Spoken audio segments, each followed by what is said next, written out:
सुप्रभात बच्चों, आज हम आपकी पाठ्य पुस्तक हिंदी के पाठ 18 का अध्ययन करेंगे, जिसका शीर्षक है विराम चिन्ह। तो चलिए पाठ को पढ़ते हैं और जानते हैं विराम चिन्ह और उनके बारे में कि उनका प्रयोग किस प्रकार से हम भाषा के अंतर्गत करते हैं। पाठ 18 विराम चिन्ह। विराम का अर्थ है रुकना या विश्राम लेना।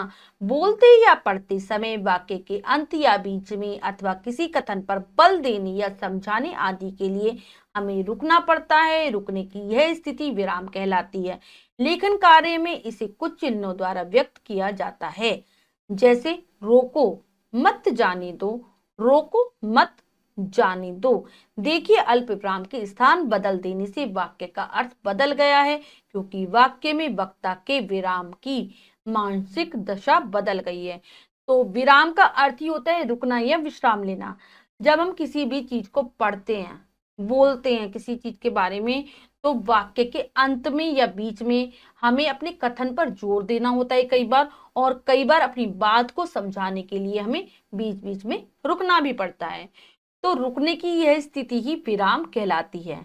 और जब हम लेखन कार्य करते हैं तो इस स्थिति को हम, इस बात को हम कुछ चिन्हों के द्वारा प्रकट करते हैं। जैसे उदाहरण है, रोको मत जाने दो, रोको मत जाने दो। तो यहाँ पर हमने रोको के बाद अगर हम अल्प विराम लगा रहे हैं तो इसका मतलब क्या हुआ, रोको मत जाने दो। और दूसरे में रोको मत के बाद अगर हम अल्प विराम लगा रहे हैं तो इसका मतलब रोको मत, उसे जाने दो। तो जरा से अल्प विराम के बदलाव से हमारे जो वाक्य का जो अर्थ है वो पूरी तरीके से बदल गया। इसीलिए हमें भाषा में विराम चिन्हों को जानने की आवश्यकता होती है, वरना हम कहना तो कुछ चाह रहे होते हैं और कह कुछ और देते हैं। दूसरा मतलब हम कहना तो कुछ और चाह रहे हैं, लेकिन दूसरा व्यक्ति विराम चिन्हों की वजह से उस बात को कुछ और समझ लेगा। कई बार अर्थ का अनर्थ हो जाता है। तो इसीलिए हमें विराम चिन्हों को जानने की आवश्यकता है। हिंदी में प्रमुख रूप से निम्नलिखित विराम चिन्हों का प्रयोग किया जाता है। तो सबसे पहले आते हैं पूर्ण विराम। पूर्ण विराम एक डंडे के रूप में रहता है। पूर्ण विराम का अर्थ है पूरी तरह रुकना या ठहरना। सामान्यतः साधारण वाक्य तथा आज्ञावाचक वाक्यों के अंत में पूर्ण विराम लगाया जाता है, जैसे चिड़िया पेड़ पर बैठी है, दरवाजा बंद कर दो। तो जब भी हम, पूर्ण विराम का अर्थ ही होता है कि पूरी तरह से रुकना या ठहरना। जब भी हम अपने वाक्य को समाप्त करते हैं तो हम इस चिन्ह का प्रयोग करते हैं। इसका प्रयोग ज्यादातर साधारण वाक्य और आज्ञावाचक वाक्यों में किया जाता है, जब भी हमारी बात पूर्ण हो जाती है। जैसे उदाहरण, चिड़िया पेड़ पर बैठी है, दरवाजा बंद कर दो। दोनों वाक्य को हम पढ़कर समझ पा रहे हैं कि वाक्य समाप्त हो गए हैं, तो हमने पूर्ण विराम का चिन्ह प्रयोग किया है। नेक्स्ट है अल्प विराम। अल्प विराम, जिसे हम कॉमा के रूप में जानते हैं, ये इस प्रकार से लगता है। अल्प विराम का अर्थ है थोड़ी देर के लिए रुकना या ठहरना। वाक्य में अपनी बात करने हेतु जहां बहुत कम समय के लिए रुकना आवश्यक तो होता है, वहां अल्प विराम का प्रयोग किया जाता है। जैसे मनु, जय, अंकुर और आदित्य घर चले गए, मेरा भाई जो डॉक्टर है अमेरिका गया। तो जब भी बहुत कम समय के लिए रुकना हो अपनी बात कहते हुए, तब हम अल्प विराम का प्रयोग करेंगे। या हम एक साथ कई सारे शब्दों का प्रयोग कर रहे हो, तब उनमें हल्का हल्का सा हमें रुकना होता है, थोड़ी थोड़ी देर के लिए रुकना होता है, तब हम अल्प विराम लगाते हैं। उदाहरण के माध्यम से हमने इसके बारे में और स्पष्ट रूप से जान लिया। जैसे मनु, जय, अंकुर और आदित्य, हम हल्का हल्का सा रुक रहे हैं, तो हम इस चिन्ह का प्रयोग करें। मेरा भाई जो डॉक्टर है अमेरिका गया, तो यहाँ पर भी हमने अल्प विराम का प्रयोग किया। नेक्स्ट आता है अर्ध विराम। अर्ध विराम एक बिंदु और उसके नीचे एक छोटा सा कॉमा के रूप में रहता है। जब अल्प विराम से अधिक और पूर्ण विराम से कम समय रुकना पड़े तो इस चिन्ह का प्रयोग किया जाता है। जब हम किसी वाक्य को बोलते समय, लिखते समय पूर्ण विराम से तो थोड़ा सा कम समय के लिए रुके, लेकिन अल्प विराम से ज्यादा समय के लिए रुके, तब हम इसका प्रयोग करेंगे। उदाहरण, जब विद्यार्थी प्रतिभाशाली नहीं होंगे, मेहनती नहीं होंगे, तब तक उनके अच्छे अंक नहीं आएंगे। यहाँ पर हमने देखा कि थोड़ी थोड़ी समय के लिए हम रुक रहे हैं, तो हमने इस चिन्ह का प्रयोग किया। नेक्स्ट है योजक। योजक चिन्ह, इस चिन्ह का प्रयोग प्रमुख रूप से निम्नलिखित रूपों में होता है। योजक एक छोटी सी लाइन के रूप में रहता है और इसका प्रयोग हम निम्नलिखित रूपों में करते हैं। जैसे युग्म शब्द के बीच में, जैसे लाल लाल, घर घर, आठ आठ बार आदि। जब भी हम युग्म शब्दों का प्रयोग करते हैं तो हम दोनों शब्दों को अलग करने के लिए छोटा सा जो लाइन खींचते हैं वो योजक है। लाल लाल, घर घर जैसे, और या बीच में के अर्थ जैसे लव कुश, जय, पराजय। अगर हम और या फिर ये शब्दों का प्रयोग कर रहे हैं, और अगर हम इन शब्दों को हटा दें तब भी हम और या बात को बताने के लिए हम छोटे से योजक चिन्ह का प्रयोग करते हैं। जैसे लव कुश, लव और कुश भी लिख सकते थे, जय पराजय, जय और पराजय। तुलनावाचक सा से सी से पहले, जैसे प्रताप सा वीर मिलना असंभव है। जब भी हम तुलनावाचक शब्द जैसे सा से सी का प्रयोग करते हैं तब भी हम योजक चिन्ह लगा देते हैं। जैसे प्रताप के बाद हमने छोटा सा योजक चिन्ह लगाया, फिर सा, प्रताप सा वीर मिलना असंभव है। जब दो शब्दों में एक सार्थक और दूसरा निरर्थक हो, जैसे अनाप शनाप रोटी शोटी पानी वानी आदि, जब हम निरर्थक और सार्थक शब्दों का प्रयोग एक साथ करें तो उन दोनों को अलग करने के लिए भी हम योजक चिन्ह का प्रयोग करते हैं। नेक्स्ट है प्रश्न सूचक चिन्ह, जो कि हमें इस प्रकार से दिखाई देता है। जिन वाक्यों में प्रश्न पूछा जाता है उनके अंत में प्रश्न सूचक चिन्ह का प्रयोग किया जाता है। जैसे तुम्हारा क्या नाम है, आज क्या तारीख है, तो इसके तो नाम से ही स्पष्ट है हम प्रश्न पूछने के लिए इस चिन्ह का प्रयोग करते हैं। जैसे तुम्हारा क्या नाम है, आज क्या तारीख है। नेक्स्ट है विस्मय सूचक चिन्ह, इसे संबोधन चिन्ह भी कहते हैं। वाक्यों में आश्चर्य, हर्ष, घृणा आदि का भाव अथवा किसी को पुकारते समय कारक की अंतिम विभक्ति के रूप में इसका प्रयोग किया जाता है। इसको संबोधन चिन्ह भी कहा जाता है। ये एक डंडे और उसके नीचे एक डॉट के रूप में रहता है, बिंदु के रूप में रहता है। जब हम अपने आश्चर्य के, घृणा के, किसी भी मन के भाव को प्रकट करना हो या किसी को पुकारना हो, किसी को आवाज लगानी हो, तब हम इस चिन्ह का प्रयोग करते हैं। ये कारक की अंतिम विभक्ति है, संबोधन है, कारक की अंतिम विभक्ति है। वहां तुमने तो कमाल कर दिया, अरे भाई तनिक ठहर जाओ, तो वहां हमने अपने मन के भाव को प्रकट किया, किसी अपने भाव को, हम बहुत खुश हैं, अपने भाव को प्रकट कर रहे, वाह, तब हम इस चिन्ह का प्रयोग कर रहे हैं। अरे भाई तनिक ठहर जाओ, हम किसी से कुछ बात कह रहे हैं, तब भी हमने इस चिन्ह का प्रयोग किया, अरे भाई। नेक्स्ट है उद्धरण चिन्ह, इस प्रकार से होते हैं ये, डबल कॉमास, इन्वर्टेड कॉमास। वक्त अथवा लेखक की बात, वक्ता अथवा लेखक की बात को ज्यों का त्यों बताने के लिए इस चिन्ह का प्रयोग किया जाता है। जैसे शास्त्री जी ने कहा था, जय जवान जय किसान, नेताजी का आह्वान था, तुम मुझे खून दो मैं तुम्हें आजादी दूंगा। इकहरे उद्धरण चिन्ह का प्रयोग किसी रचना या किसी नाम को दर्शाने के लिए किया जाता है। जैसे हरिवंश राय बच्चन की मधुशाला को कौन नहीं जानता, रामधारी सिंह दिनकर हिंदी के महान कवि थे। तो अगर हम डबल वाले दोहरे उद्धरण चिन्ह का प्रयोग करते हैं तब हम वक्ता के द्वारा कोई बात कहना चाह रहे हैं उसके द्वारा या किसी लेखक की बात को वैसा का वैसा लिखते हैं, तब हम इस चिन्ह को लगाते हैं। जैसे शास्त्री जी ने कहा था, जय जवान जय किसान, उनका ये नारा था, तो हमने उनकी बात वैसे के वैसे लिखी, तो ये चिन्ह का प्रयोग किया।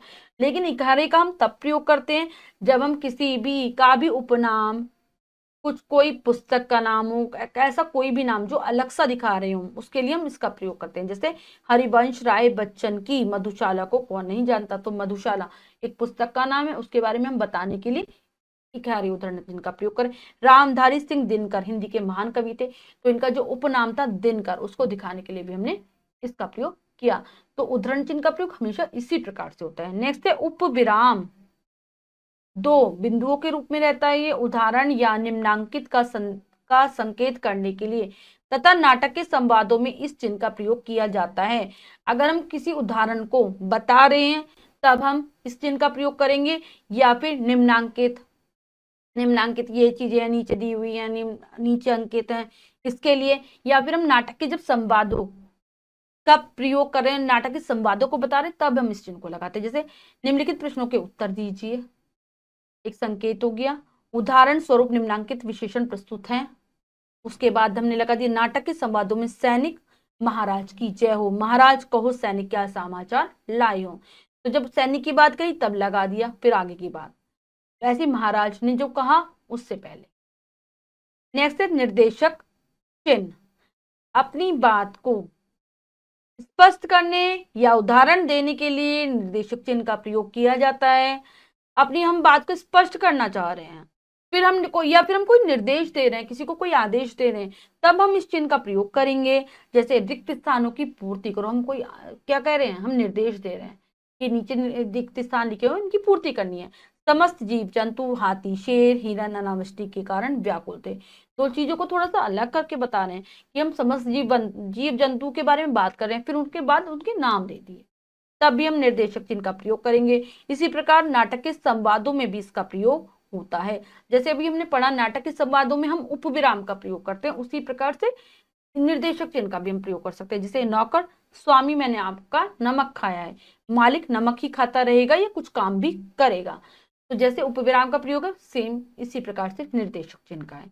नेक्स्ट है विवरण चिन्ह। इस प्रकार से होता है, किसी बात को ब्यौरेवार बताने के लिए विवरण चिन्ह का प्रयोग किया जाता है। यानी कि हम किसी बात को एक के बाद दूसरी बता रहे हैं, तब हम विवरण चिन्ह का, किसी भी बात का पूरा विवरण प्रस्तुत कर रहे हैं, तब हम इस चिन्ह का प्रयोग करेंगे। जैसे वचन दो प्रकार के होते हैं, हमने ये बात कही, अब हम दो प्रकार के तो हमने कह दिया, अब हम दोनों प्रकारों को बता रहे हैं, तब हम इसका प्रयोग कर रहे हैं। एक वचन तथा बहुवचन क्रिया दो प्रकार की होती है, हमने ये कह दी बात, अब हम उसके प्रकार भी बता रहे हैं, तब विवरण चिन्ह आता है कि हम उस बात को जो हमने कही है उसका एक विवरण प्रस्तुत कर रहे हैं, एक उसका ब्यौरा दे रहे हैं। नेक्स्ट है लाघव चिन्ह। लाघव चिन्ह ये इस प्रकार से होता है, एक छोटे से गोले के रूप में किसी बड़े शब्द को संक्षेप में लिखने के लिए उस शब्द का प्रथम अक्षर लिखकर उसके आगे शून्य या बिंदु लगा देते हैं। जैसे पंडित, डॉक्टर, प्रोफेसर। अगर हम किसी बहुत बड़े शब्द को छोटे रूप में लिखते हैं, संक्षिप्त रूप में लिखते हैं, तब हम क्या करेंगे, उस शब्द का पहला अक्षर लेंगे और उसके आगे एक छोटा सा गोला बना देंगे, बिंदु बना देंगे, वो होता है लाघव चिन्ह। जैसे हम डॉक्टर लिख रहे हैं तो डॉ ले लेंगे, उसके आगे जीरो, पंडित लिख रहे हैं प ले लेंगे और फिर जीरो, प्रोफेसर में प्रो लेकर फिर एक छोटी सी जीरो बना देंगे, ये था लाघव चिन्ह। नेक्स्ट है कोष्टक। कोष्टक जब किसी पद या वाक्यांश के अर्थ को उसी वाक्य के भीतर स्पष्ट करने की आवश्यकता पड़ती है, तब कोष्टक का प्रयोग किया जाता है। जैसे जब हम किसी भी पद या वाक्यांश का हम अर्थ स्पष्ट कर रहे हैं और हम सोच रहे हैं कि अलग से इसका अर्थ ना स्पष्ट करें, वहीं पर बता दें जहां पर हमने वो पद या शब्द लिखा है, तब हम कोष्टक का प्रयोग करते हैं। जैसे वह दूरदर्शी, दूर की सोचने वाला है, हम दूरदर्शी का अर्थ भी साथ साथ बता रहे तो हमने कोष्टक में लिख दिया। अगर हम ऐसे लिखें वह दूरदर्शी दूर की सोचने वाला है तो थोड़ा अजीब लगता है, लेकिन हम कोष्टक के माध्यम से बता रहे कि दूरदर्शी का अर्थ होता है दूर की सोचने वाला। वचन के दो भेदों, एक वचन व बहुवचन के विषय में आप पढ़ चुके हैं। जैसे हमने यहाँ पर कह दिया दो भेद, लेकिन साथ साथ हम बताना भी चाह रहे हैं कि वचन के कौन कौन से दो भेद हैं, तब हम कोष्टक में ऐसे प्रयोग कर लेंगे। इसके अतिरिक्त क्रम सूचक अंकों अथवा अक्षरों के साथ भी कोष्टक का प्रयोग किया जाता है। जैसे 1 2 3 क ख आदि। जब भी हम कोई क्रम वार अपनी बात बता रहे हैं तो उन क्रमों में को हम कोष्टक में लिखते हैं। जैसे 1 2 3 क ख ग आदि। अब है नेक्स्ट है त्रुटि पूरक। इस प्रकार के होता है, जहां कुछ लिखने से छूट जाता है वहां इस चिन्ह का प्रयोग किया जाता है। जैसे अगर हम अपनी पूरी कुछ कुछ वाक्यों को लिख रहे हैं या कुछ भी लिख रहे हैं, अनुच्छेद हो सकता है, निबंध हो सकता है, लेकिन हम लिखते लिखते कुछ शब्दों को लिखना भूल जाते हैं, तब हम पूरा फिर से गलत करके लिखेंगे तो हमारा काफी सारा समय व्यर्थ होगा।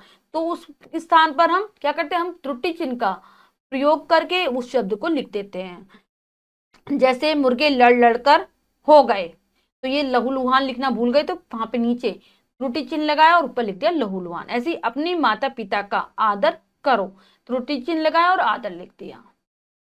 ठीक है, तो ये हमारी बहुत सहायता करता है अगर हम कुछ लिखना भूल जाते हैं। तो बच्चों, पाठ के माध्यम से हमने अच्छी प्रकार से विराम चिन्हों के विषय में जाना कि किस प्रकार से हम भाषा के अंतर्गत, वाक्यों के अंतर्गत विराम चिन्हों का प्रयोग करते हैं। अब हम पाठ का अभ्यास कार्य कर लेते हैं, जो है अब बताइए इनमें से पहला प्रश्न पढ़ते हैं और करने की कोशिश करते हैं। निम्नलिखित वाक्यों को उचित विराम चिन्ह लगाकर पुनः लिखिए। तो यहाँ पर बच्चों कुछ वाक्य दिए गए हैं जिनमें हमें विराम चिन्हों को लगाना है और वाक्यों को फिर से लिखना है। तो चलिए करते हैं। आप कहाँ जा रहे हैं, तो यहाँ पर इस वाक्य में हमें दिख रहा है कि हमें क्या करना है, ये प्रश्न पूछा जा रहा है आप कहाँ जा रहे हैं, तो यहाँ पर आ जाएगा प्रश्न सूचक चिन्ह और यहाँ लिख देंगे हम इसको फिर से, आप कहाँ जा रहे हैं। नेक्स्ट है ओहो आप यहाँ बैठे हैं, तो ओहो इसके बाद क्या आ जाएगा, विस्मय सूचक चिन्ह और अंत में पूर्ण विराम। ओहो, आप यहाँ बैठे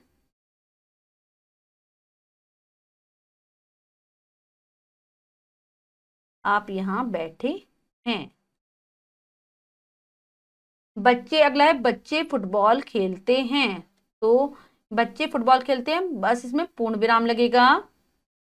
लिखेंगे बच्चे फुटबॉल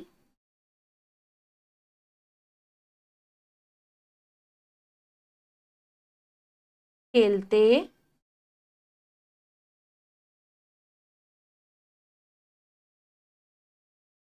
हैं।